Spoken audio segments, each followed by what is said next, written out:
गणानां त्वा गणपतिगुं हवामहे कविं कवीनामुपमश्रवस्तमम् ज्येष्ठराजं ब्रह्मणां ब्रह्मणस्पतान शृण्वन्नोतिभिः सीदसादनम्। ॐ श्रीमहागणाधिपतये नमः। ॐ प्रणो देवी सरस्वती वाजेभिर्वाजिनीवती धीनामवित्र्यवत्। ॐ श्री सरस्वत्यै नमः। ॐ गुरुर्ब्रह्मा गुरुर्विष्णुः गुरुर्देवो महेश्वरः गुरुः साक्षात् परं ब्रह्म तस्मै श्री गुरवे नमः। ॐ श्री गुरुभ्यो नमः। ॐ सहना भवतु सहनौ भुनक्तु सह वीर्यं करवावहै तेजस्विनावधीतमस्तु मा विद्विषावहै। ॐ शान्ति शान्ति शान्तिः। ॐ सदाशिवसमारम्भां शङ्कराचार्यमध्यमाम् अस्मदाचार्यपर्यन्तां वन्दे गुरुपरम्परां वन्दे गुरुपरम्पराम्।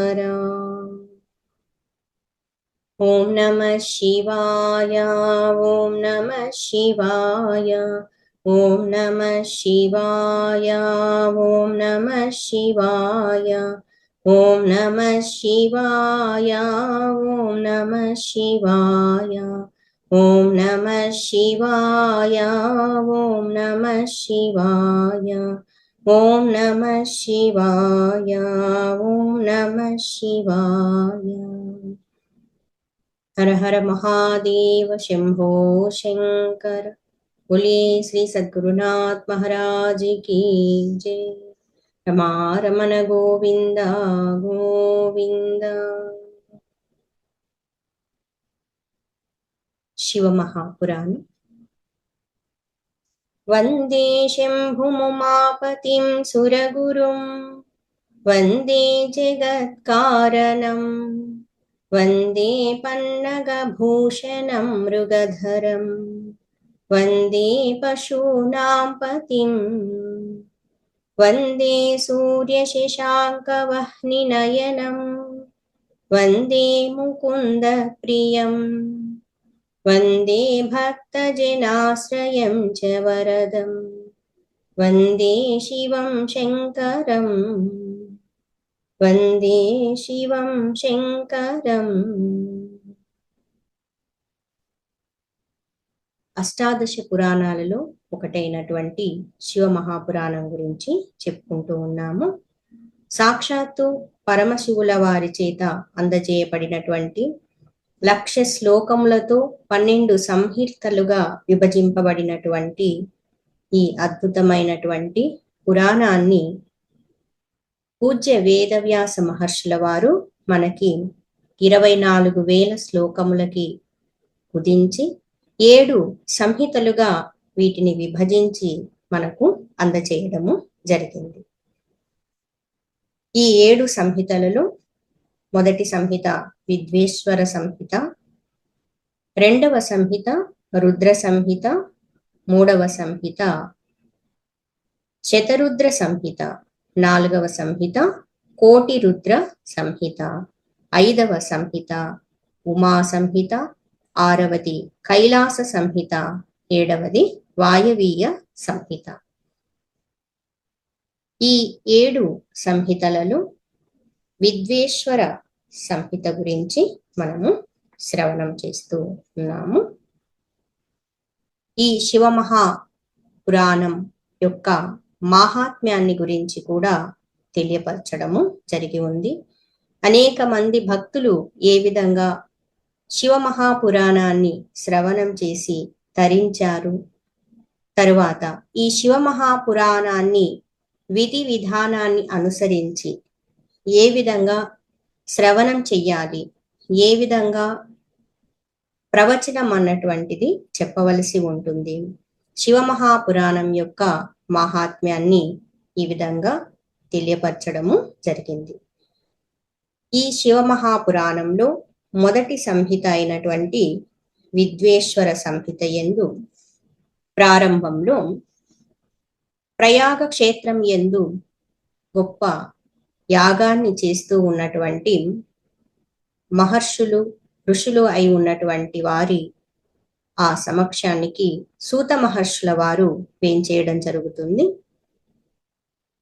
సకల పురాణ ఇతిహాసాలలో దిట్ట అయి ఉన్నటువంటి, మహాజ్ఞాని అయి ఉన్నటువంటి, గొప్ప భక్తుడై ఉన్నటువంటి సూత మహర్షుల వారు ఆ మహాయాగం జరిగేటువంటి ప్రదేశానికి వేంచేసినప్పుడు అక్కడ ఉన్నటువంటి శౌనకాది మహర్షులందరూ కూడా ఆయన్ని స్వాగతించటము, ఆ మహానుభావుడి ద్వారా భక్తి జ్ఞానాదులను పొందాలి అనేసి వాళ్ళు ఆయన్ని ప్రార్థించడము జరుగుతుంది.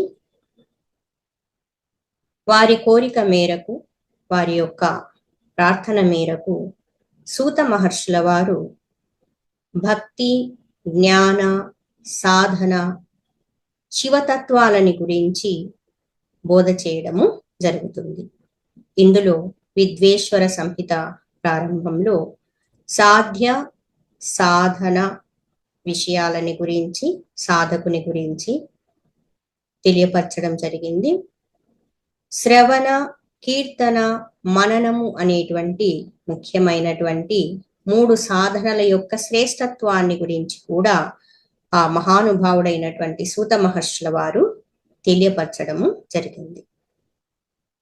దీని తరువాత భగవత్ స్వరూపమై ఉన్నటువంటి శివలింగము, ఆ శివలింగము యొక్క సాకారము, నిరాకారము యొక్క తత్వాన్ని గురించి, మాహాత్మ్యాన్ని గురించి, శివలింగము ఏ విధంగా ఆవిర్భవించింది అన్నటువంటి మహత్తరమైనటువంటి గాథని గురించి తెలియపరచడము జరిగింది.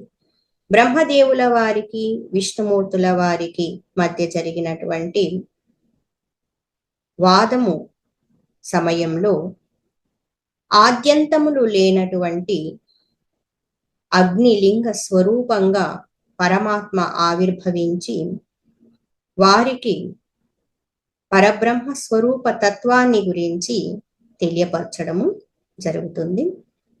ఆ సమయంలో ఆవిర్భవించినటువంటి మహత్తరమైన తేజస్వరూపమైనటువంటిది ఆ లింగము అరుణాచలేశ్వర లింగముగా చెప్పబడుతుంది. ఏ విధంగా భగవంతుడు పంచకృత్యములు చేయడం జరుగుతుంది? సృష్టి, స్థితి, లయం, తిరోభావము, అనుగ్రహము అన్నటువంటి వాటిని గురించి తెలియపరుచున్నారు. ప్రణవము, పంచాక్షరి మంత్రముల యొక్క మహాత్మ్యాన్ని గురించి, పరమశివుల వారి యొక్క తత్వాన్ని గురించి కూడా తెలియపరచడము జరుగుతుంది. ఏ విధంగా శివలింగ స్థాపన చేయాలి, పూజ యొక్క విధానం ఏంటి అన్నటువంటిది కూడా వర్ణన చేసి ఉన్నారు. పరమశివుల వారి యొక్క పదప్రాప్తిని పొందటానికి, ఆయన యొక్క అనుగ్రహాన్ని పొందటానికి ఏ విధమైనటువంటి సత్కర్మలు చేయాలి అన్నటువంటి విషయాన్ని కూడా సూత మహర్షుల వారు బోధ చేయడము జరిగింది. దీని తరువాత మోక్షప్రదములై ఉన్నటువంటి పుణ్యక్షేత్రముల యొక్క వర్ణనను గురించి చెప్పి ఉన్నారు. ఎంతో అద్భుతమైనటువంటిది, ఎంతో పుణ్యప్రదమైనటువంటిది మన భూమండలము. ఇక్కడ అనేక పుణ్యక్షేత్రాలు ఉన్నాయి. వాటిల్లో కూడా మోక్షప్రదమై ఉన్నటువంటి పుణ్యక్షేత్రాలు ఉన్నాయి. వాటి యొక్క మాహాత్మ్యాన్ని గురించి, వాటిల్లో ఉండేటువంటి విశేషమైనటువంటి అంశాలని గురించి కూడా తెలియపరిచి ఉన్నారు. వివిధ నదుల యొక్క మహాత్మ్యాన్ని గురించి, అక్కడ స్నానాధికాలు ఆచరించటం వల్ల కలిగేటువంటి ఉత్తమమైనటువంటి ఫలితాన్ని గురించి, తీర్థములలో స్నానం ఆచరించడం వల్ల అనేక పాపములు తొలగిపోతాయి అనేసి తెలియపరచడము జరిగింది. ఈ అంశము తర్వాత సూత మహర్షుల వారు ఆ యజ్ఞము చేస్తూ యాగము చేస్తూ ఉన్నటువంటి మహాత్ములకి సదాచారము, శౌచాచారము, స్నానము, భస్మధారణము, సంధ్యావందనము, ప్రణవ జపము, గాయత్రి జపము, దానము, అగ్నిహోత్రము మొదలైనటువంటి వాటిని గురించి కూడా తెలియపరిచి ఉన్నారు.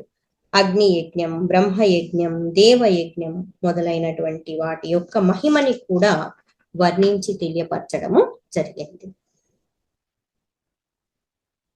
భగవంతుడైనటువంటి పరమశివుల వారి ద్వారా 7 వారములు ఏ విధంగా నిర్మాణము చేయబడి ఉన్నాయి, ఆదివారము మొదలైనవి. ఈ వారములన్నీ కూడా ఏ విధంగా ఏర్పాటు చేయబడ్డాయి, ఆయా వారములలో ఏ ఏ దేవతలని ఆరాధించవలసి ఉంటుంది, ఆ విధంగా ఆరాధన చేస్తూ ఉండటం వల్ల కలిగేటువంటి ఫలితం ఏంటి, ప్రయోజనం ఏంటి అన్నటువంటిది కూడా తెలియపరచడము జరిగింది. దేశము, కాలము, అర్హత వీటి యొక్క విశ్లేషణ కూడా చేయడం జరిగింది. ఏ సమయంలో ఎక్కడ ఎవరికి దానము చేస్తే సంపూర్ణ ప్రయోజనం కలుగుతుంది, దానం యొక్క ముఖ్య ఉద్దేశ్యం ఏంటి అన్నటువంటిది తెలియపరిచి ఉన్నారు. ఈ అంశం తరువాత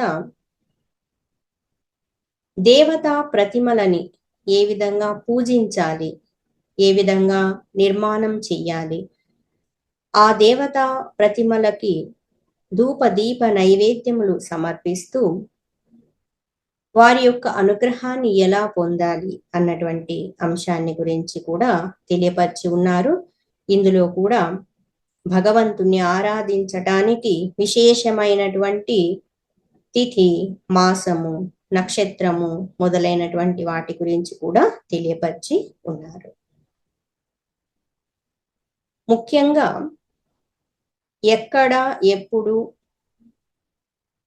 ఎలా భగవంతుని ఆరాధించాలి, ఏ ప్రదేశాలు శ్రేష్టమైనవి, ఏ సమయం శ్రేష్టమైంది అంటే అనేక విధాలైనటువంటి ప్రదేశాలను గురించి తెలియపరుస్తూ, సమయాన్ని గురించి తెలియపరుస్తూ, ఎక్కడైతే మన మనస్సు భగవంతుని యందు లగ్నం అవుతుందో అది శ్రేష్టమైన ప్రదేశం అని చెప్పారు.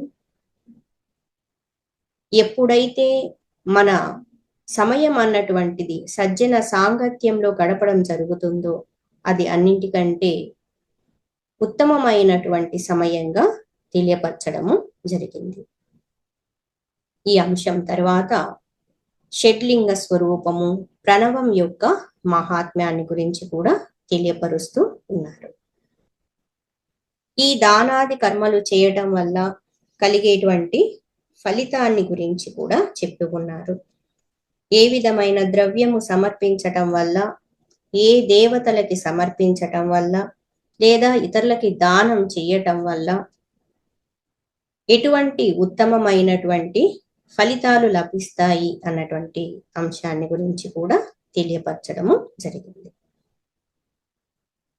ఇందులో విద్వేశ్వర సంహిత యందు ఉన్నటువంటి అధ్యాయాలలో ఇప్పటి వరకు చెప్పుకున్నటువంటి అంశాలన్నీ కూడా సూత మహర్షుల వారు ఋషులకి తెలియపరుస్తూ పరమశివుల వారి యొక్క పూజని ఏ విధంగా చెయ్యాలి, పార్థివ లింగాన్ని ఏ విధంగా నిర్మాణం చెయ్యాలి అన్నటువంటిది కూడా తెలియపరచడము జరిగింది. ఈ జగత్తుకంతటికీ కూడా తల్లిదండ్రులై ఉన్నటువంటి వారు గౌరీ శంకరులు, ఉమా మహేశ్వరులు, పార్వతీ పరమేశ్వరులు. ఈ జగత్ అంతా కూడా వారి నుండే ఆవిర్భవించడం జరిగింది. వారి యొక్క చల్లని కరుణా కటాక్ష వీక్షణాల చేతనే సకల జీవుళ్ళు కూడా సుఖాన్ని, శాంతిని, శ్రేయస్సుని, ప్రశాంతతని పొందడము జరుగుతుంది. భర్గుడై ఉన్నటువంటి శివుడు, భర్గ అంటే శక్తి స్వరూపమై ఉన్నటువంటి అమ్మవారు ప్రకృతి స్వరూపిణి.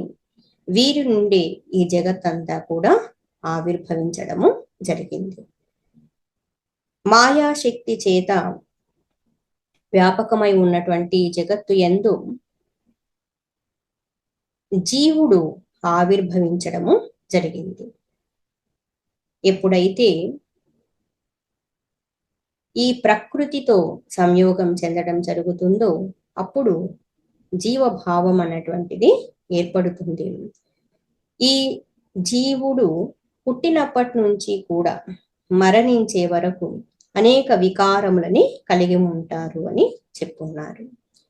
షడ్ వికారములతో కూడి ఉన్నటువంటి వారు. ఈ శరీరం అన్నటువంటిది జీవుని శరీరము జీర్ణమవుతూ ఉంటుంది కాబట్టి జీవుడు అన్నటువంటి నామము కూడా ఇవ్వబడింది. ఈ జన్మించినటువంటి జీవుడు అనేక బంధనాల్లో చిక్కుకొని అనేక విధాలైనటువంటి కర్మలు చేస్తూ వాటి ఫలితాలని అనుభవిస్తూ ఉంటారు. ఈ జన్మము మరియు బంధానికే జీవ శబ్దము అనే అర్థం కూడా వస్తుంది. జనన మరణ రూపమై ఉన్నటువంటి సంసార చక్రము నుండి విముక్తిని పొందటానికి భగవంతుణ్ణి ఆరాధించి తన స్వస్వరూపాన్ని తెలుసుకున్నప్పుడు మోక్షం అన్నటువంటిది కలుగుతుంది. ఇందుకోసము పరమశివుల వారి లింగముని ఆరాధించవలసి ఉంటుంది అని సూత మహర్షుల వారు తెలియపరుస్తూ ఉన్నారు. భగవంతుణ్ణి పూజించటానికి అనేక విధానాలన్నీ కూడా తెలియపరిచి ఉన్నారు. వీటిల్లో ఆవు పాలు, ఆవు పెరుగు, ఆవు నెయ్యి, వీటన్నింటితో చక్కెర, తేనె, వీటన్నింటిని కలిపి భగవంతునికి పంచామృతముతో అభిషేకం చేయటము చాలా మంచిది అని కూడా చెప్పుకున్నారు. ఈ అంశాల తరువాత సూత మహర్షుల వారు 6 లింగ స్వరూపాలని గురించి చెప్తూ ఉన్నారు. ఈ 6 లింగ స్వరూపాలు ఏంటి అంటే మొదటిది వచ్చేసి ధ్వని లింగము అని చెప్పడము జరిగింది. ఓంకారము అన్నటువంటిది ప్రణవనాదము, ఓంకార స్వరూపము. ఈ సంపూర్ణ ప్రణవమును ధ్వని లింగము అని అంటారు. స్వయంభూలింగము నాద స్వరూపము అయి ఉన్నటువంటి దాన్ని నాదలింగము అని అంటారు. ఇది రెండవది. మొదటిది ధ్వనిలింగము, రెండవది నాదలింగము, మూడవది వచ్చేసి యంత్రము లేక అర్గాబిందు స్వరూపంగా ఉండేటువంటిది. దీన్ని బిందులింగము అని అంటారు. ధ్వనిలింగము, నాదలింగము, బిందులింగము. వీటిల్లో వచ్చేసి అచల రూపంతో ప్రతిష్ఠితమై ఉంటే, అచలము అంటే కదలకుండా ఉండేటువంటిది, స్థిరంగా ఉండేటువంటిది.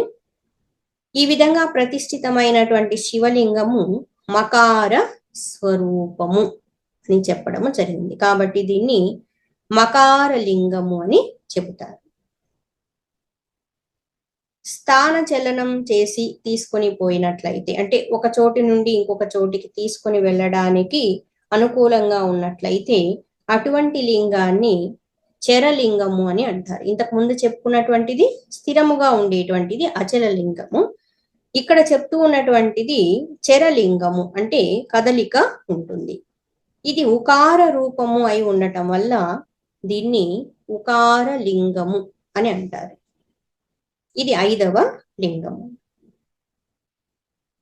6వ లింగముగా చెప్పబడేటువంటిది గురువు లేదా ఆచారుల వారి ఆకారాలు. ఇవి అకార ప్రతీకలు. గురువు సాక్షాత్తు పరమశివుల వారి స్వరూపము కదా, కాబట్టి ఇక్కడ అకార ప్రతీకగా చెప్తున్నారు. కాబట్టి అకార లింగముగా 6వ లింగముగా చెప్పడం జరిగింది. గురు స్వరూపము, ఆచార్యుల వారి స్వరూపము కూడా శివలింగ స్వరూపముగా భావించడం జరుగుతుంది. కాబట్టి అకార లింగముగా చెప్పుకున్నారు. ఈ విధంగా అకార, ఉకార, మకార, బిందు, నాద, ధ్వని రూపాలలో లింగము 6 భేదములుగా కలిగి ఉన్నటువంటిది. ఈ 6 లింగములని కూడా నిత్యము పూజించేటువంటి సాధకుడు ఎవరైతే ఉంటారో వాళ్ళు తప్పకుండా జీవన్ముక్తిని పొందుతారు. ఇందులో సందేహం అన్నటువంటిది లేదు అని సూత మహర్షుల వారు బోధ చేసి ఉన్నారు. పూజ్య వేదవ్యాస మహర్షుల వారు మనందరికీ కూడా ఉపాసనా పద్ధతుల్ని గురించి, పూజా పద్ధతుల్ని గురించి తెలియపరుస్తూ భక్తి జ్ఞానాదులని బోధిస్తూ చాలా సరళంగా అందరికీ అందుబాటులో అనుకూలంగా ఉండేటువంటి విధంగా, అర్థమయ్యేటువంటి విధంగా ఈ పురాణముల ద్వారా మనల్ని అందరినీ ఉద్ధరించడానికి అనేక సాధనా పద్ధతుల్ని గురించి తెలియపరచడము జరిగింది. ఆ మహానుభావుల నుండి జ్ఞానాన్ని, భక్తిని పొందినటువంటి సూత మహర్షుల వారు గురు పరంపర ద్వారా పొందినటువంటి అద్భుతమైనటువంటి జ్ఞానాన్ని మన అందరికీ కూడా తెలియపరుస్తూ ఉన్నారు. అక్కడ బోధ చేస్తూ ఉన్నారు, ఆ ఋషులు వింటూ ఉన్నారు, శ్రవణం చేస్తూ ఉన్నారు అని చెప్పుకుంటున్నాము. అలా చెప్పి ఉన్నారు, వాళ్ళు విని ఉన్నారు అన్నటువంటి అంశాన్ని గురించి, ఆ బోధ అలా జరిగింది, గురు పరంపరలో ఈ విధంగా బోధ చేసి ఉన్నారు అన్నటువంటి జ్ఞానాన్ని, భక్తిని, సాధనా పద్ధతుల్ని గురించి ఇప్పుడు మనందరము కూడా శ్రవణం చేయడము జరుగుతూ ఉంది. అందుకనే గురు పరంపర చాలా శ్రేష్టమైనటువంటిది, ఉన్నతమైనటువంటిది, ఆరాధన చేయదగినటువంటి మహానుభావులు వీళ్ళందరూ కూడా. ఈ విధంగా సుత మహర్షుల వారు 6 లింగ స్వరూపాలని గురించి తెలియపరిచి ఉన్నారు. ఇంతవరకు చెప్పుకున్నటువంటి అంశాలన్నీ కూడా మనకి విద్వేశ్వర సంహితలో 16వ అధ్యాయం వరకు తెలియపరిచి ఉన్నారు. ఈ అధ్యాయం తర్వాత 17వ అధ్యాయం యందు ప్రణవం యొక్క మాహాత్మ్యాన్ని గురించి తెలియపరుస్తూ ఉన్నారు. ప్రణవము అంటే ఓంకార స్వరూపము. ఈ ఓంకార స్వరూపం యొక్క మాహాత్మ్యాన్ని గురించి తెలియపరచడము జరుగుతూ ఉంది.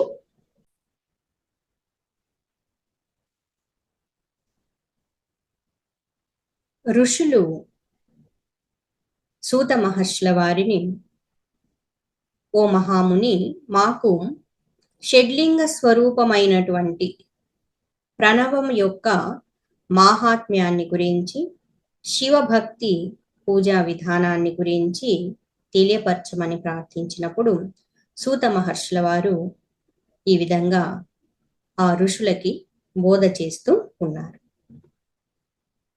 ఓ మహర్షులారా, మీరందరూ కూడా చాలా తపోధనులు, గొప్ప తపస్సు చేసేటువంటి వారు. ఈ విధమైనటువంటి ప్రశ్నలు మీరు అడగటం వల్ల ఇది పరిప్రశ్న అని అంటారనమాట.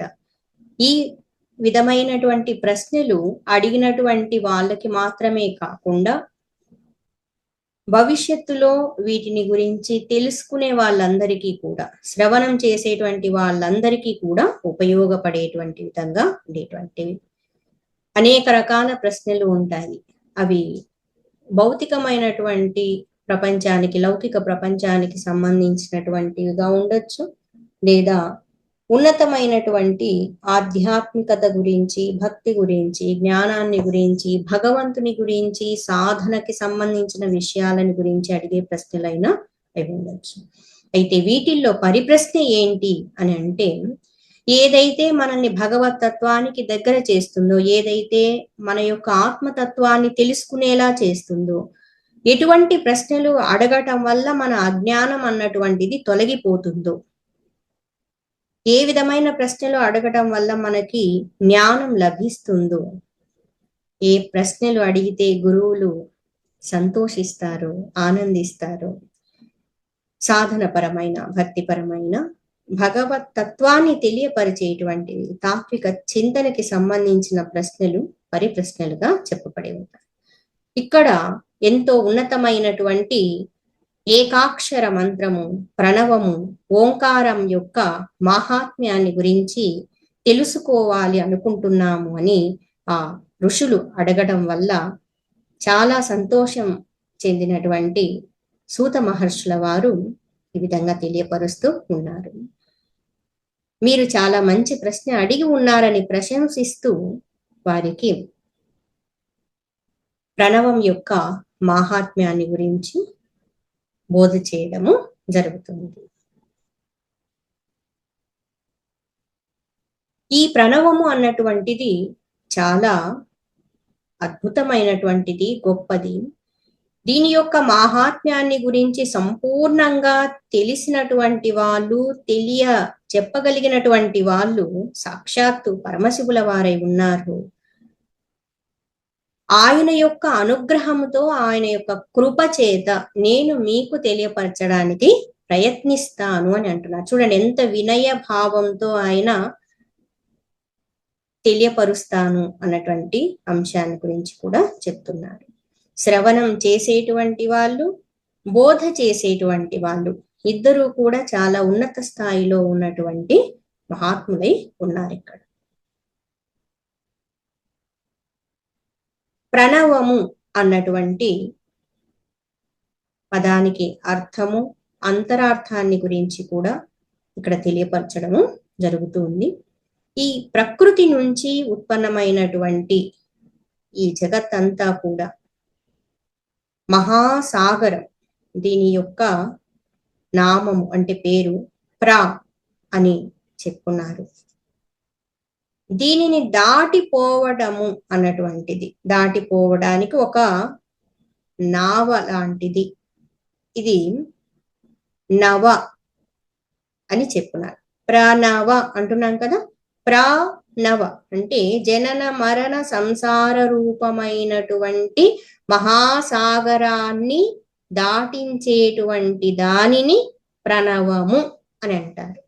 అంటే ఈ ఓంకారాన్ని మనం జపించటం వల్ల, ఓంకారం యొక్క అంతరార్థాన్ని మనం తెలుసుకొని ధ్యానించటం వల్ల మనము జనన మరణ సంసార చక్రము నుండి బయటపడగలుగుతాము, దాటి వెళ్ళగలుగుతాము అని చెప్తున్నారు. ఈ ఓంకారానికి ప్రణవము అన్నటువంటిది సంజ్ఞగా ఈ విధంగా ఇవ్వబడింది అని చెప్పున్నారు. ప్రణవ సంసార సాగరాన్ని దాటించేటువంటి నావ లాంటిది ఓంకారము. ఓంకారము తనని జపించే వాళ్ళు సాధకులతో ఈ విధంగా చెప్పినట్టు అనిపిస్తుంది అని చెప్తూ, ఇక్కడ ప్రణవ అంటున్నాం కదా, ప్ర అంటే ప్రపంచము, నా సంస్కృతంలో నా అంటే లేదు, కాదు అని అర్థం వస్తుంది అనమాట. నా అంటే లేదు, వహ అంటే మీ కొరకు, అంటే మీ కొరకు అంటే ఎవరైతే సాధన చేస్తూ ఉన్నారో అటువంటి వాళ్ళకి. ఈ ప్రపంచం అన్నటువంటిది లేదు అంటున్నారు. ప్రణవము అని అంటే ఈ జగత్తంతా కూడా నామరూపాత్మకమైనటువంటి జగత్తు కన్నులకి కనిపిస్తూ ఉన్నట్లుగా ఉన్నప్పటికీ కూడా వాస్తవంగా అది లేదు అని ఈ భావాన్ని గ్రహించినటువంటి జ్ఞాని ఈ ప్రణవంను తెలుసుకుంటారు, ఇందులో ఉన్న అంతరార్థాన్ని గ్రహిస్తారు అని చెప్పున్నారు. ప్రపంచం ఉందా లేదా అని అంటే అది ఎవరి స్థాయి నుంచి అన్నటువంటిది కూడా మనం చూడాల్సి ఉంటుంది. పూర్తిగా అజ్ఞానంలో ఉన్నటువంటి వ్యక్తికి నామరూపాత్మకమైనటువంటి జగత్తు సత్యంగానే అనిపిస్తుంది. ఆత్మజ్ఞానం పొంది ఉన్నటువంటి మహానుభావుడికి సర్వం కల్విదం బ్రహ్మ, అంతా కూడా బ్రహ్మస్వరూపము, పరబ్రహ్మ స్వరూపంగానే అనిపిస్తుంది. బ్రహ్మ సత్యం, జగన్మిథ్య అని చెప్పి ఉన్నారు కదా. ఎవరైతే ఓంకారాన్ని, ప్రణవనాదాన్ని ఉపాసన చేసి అంతరార్థాన్ని గ్రహిస్తారో అటువంటి వాళ్ళకి ప్రణవః, ఈ ప్రపంచము మీకు లేదు అని చెప్పడం జరిగింది. అంటే నామరూపాలు సత్యము కాదు, అన్నింటికీ ఆధారభూతమైనటువంటి సచ్చిదానంద స్వరూపము మాత్రమే సత్యము. సత్ అన్నటువంటిది, ఉనికి అన్నటువంటిది సత్యము, అది ఎప్పటికీ మారేటువంటిది కాదు. ఈ సత్స్వరూపాన్ని గురించి తెలియపరిచేటువంటిది ప్రణవము, ఓంకారము.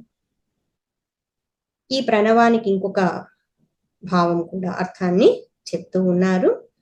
ప్ర అంటే ప్రకర్షేణ, న అంటే నయేత్, వహ అంటే యుష్మాన్ మోక్షం, ఇతివా ప్రణవః అని చెప్పారు. అంటే ఇది ఉపాసకులైనటువంటి మీ అందరినీ కూడా ప్రకర్షేణ నయేతి యుష్మాన్ మోక్షం, అంటే మోక్షమునకు మీ అందరినీ కూడా ఇది తీసుకొని వెళ్తుంది. ఈ ప్రణవనాదం అన్నటువంటిది సాధకులకి మోక్షాన్ని అందజేస్తుంది.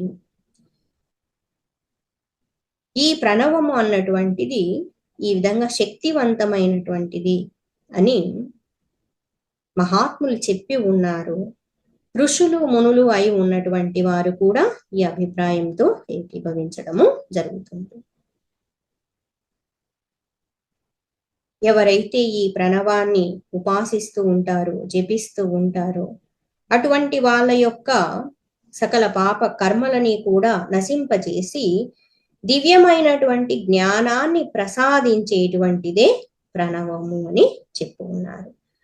ప్రణవ అంటే అంటే కర్మక్షయపూర్వకమైనది అని అర్థం. నవ అంటే నూతనమైనటువంటి, నవ అంటే కొత్తది, నూతనమైనదని ఒక అర్థం వస్తుంది కదా. నవ అంటే నూతన జ్ఞానాన్ని ప్రసాదించేటువంటిది. అంటే అంతకు ముందు ఉన్నటువంటి కర్మ ఫలితాలని వాటన్నింటినీ కూడా క్షయం చేసి, వాటిని తొలగించి, పాపకర్మ ఫలితాలన్నీ కూడా తొలగించి ఉత్తమమైనటువంటి నూతనమైన జ్ఞానాన్ని ప్రసాదించేది. ఇక్కడ ఏ జ్ఞానం గురించి చెప్తూ ఉన్నారు అంటే ఆత్మ జ్ఞానము, బ్రహ్మ జ్ఞానము అన్నటువంటిది మనకి లభించేలాగా చేయడము జరుగుతుంది. అందుకోసమని ప్రణవ అని కూడా చెప్పడం జరిగింది. ప్రణవము, ఈ ప్రణవము అన్నటువంటిది సాక్షాత్తు భగవత్ స్వరూపము, శివ స్వరూపమై ఉంది. శివ అంటే ఒక అర్థం మంగళ స్వరూపం. ఇది ప్రకృష్ట రూపంలో నవ అంటే దివ్యమైన పరమాత్మ జ్ఞానాన్ని ప్రకటించేటువంటిది కాబట్టి ప్రణవము అని చెప్పబడుతుంది. ఈ ప్రణవనాదము అన్నటువంటిది స్థూలము, సూక్ష్మము అని రెండు విధాలుగా ఉంటుంది అని చెప్తున్నారు. పరబ్రహ్మ స్వరూపానికి ప్రతీక ప్రణవము, ఓంకారము. ఈ ఓంకారాన్ని ఎవరు ఏ విధంగా జపించాలి, ఏ విధంగా ఉపాసన చేయాలి, ప్రణవోపాసన ఎలా చేయాలి అన్నటువంటి అంశాన్ని గురించి తెలియపరుస్తూ ఇందులో ఉన్నటువంటి స్థూల సూక్ష్మమైనటువంటి అంశాలని గురించి కూడా చెప్తూ ఉన్నారు. స్థూల ప్రణవం అంటే ఏంటి, సూక్ష్మ ప్రణవం అంటే ఏంటి, ఎవరు ఏ విధమైనటువంటి విధంగా జపించవలసి ఉంటుంది, వీటి వల్ల ఎటువంటి ప్రయోజనము చేకూరుతుంది, ఈ ప్రణవం యొక్క మాహాత్మ్యం ఏంటి అన్నటువంటిది ఇంకా వివరంగా సూత మహర్షుల వారు తెలియపరుస్తూ ఉన్నారు. ఈ అంశాన్ని గురించి మనము తర్వాత శ్రవణము చేద్దాం. అందరము కూడా భగవంతుని ధ్యానిద్దాము. ఓం నమః శివాయ. ఓం నమః శివాయ. ఓం నమః శివాయ.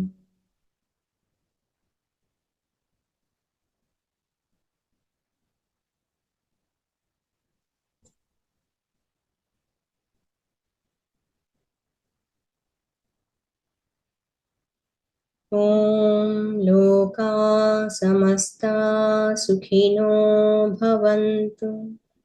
ఓం అసతో మా సద్గమయ, తమసో మా జ్యోతిర్గమయ, మృత్యోర్మా అమృతంగమయ.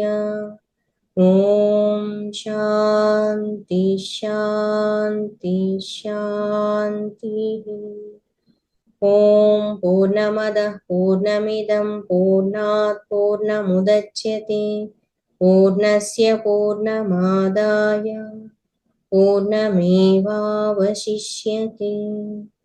ఓం శాంతి శాంతి శాంతి. హరి ఓం. శ్రీ గురుభ్యో నమః. హరి ఓం.